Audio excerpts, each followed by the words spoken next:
बसंतु बसंतु बर्तमान प्रश्नकाल प्रश्न नंबर 361 शारदा प्रसन्न जेना अनुपस्थित। प्रश्न नंबर 362 सोफिया फिरदोस अनुपस्थित।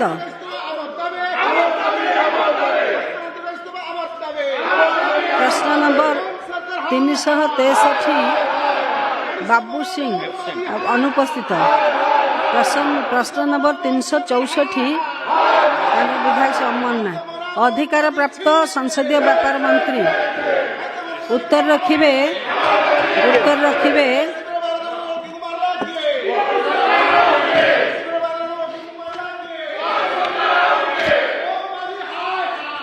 मान्यवर विधायक मान को अनुरोध प्रश्नकाल भली गुरुत्वपूर्ण समय आपण माने समय नष्ट न करी निज स्थान को जांतु।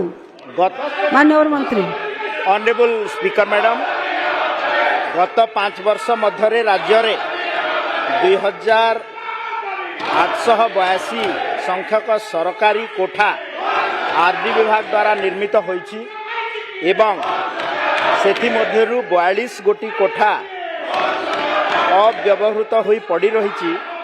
एहार जिला भित्तिक तथ्य परिशिष्ट क माध्यम रे प्रदान करागला। केतेगुड़िए प्रकल्प रे अनुमोदित मूल्यर सीमित आकलन मूल्य रखिबा पाई बाध्य होई थिबारु प्रकल्प पाई आवश्यक थिबा रास्ता विद्युत संयोगीकरण और पानीय जल जोगाण होई पारु नाही। संपृक्त विभाग अधिकारी को विद्युत वितरण कंपानी ठारू विद्युत संयोग देवा पाई कुहा जाई थाए। जदि निकटस्थ विद्युत खुंटी 30 मीटर रु अधिक दूर रे रही थाए तेबे नूतन विद्युत लाइन किंबा ट्रांसफॉर्मर पाई विद्युत वितरण कंपानी ठारू आसीथिबा आकलन हिसाब संपृक्त विभाग पांठीर व्यवस्था करी ग्राम्य उन्नयन विभाग को देवा पाई उक्त कार्य एही विभाग द्वारा करा जाई थाए।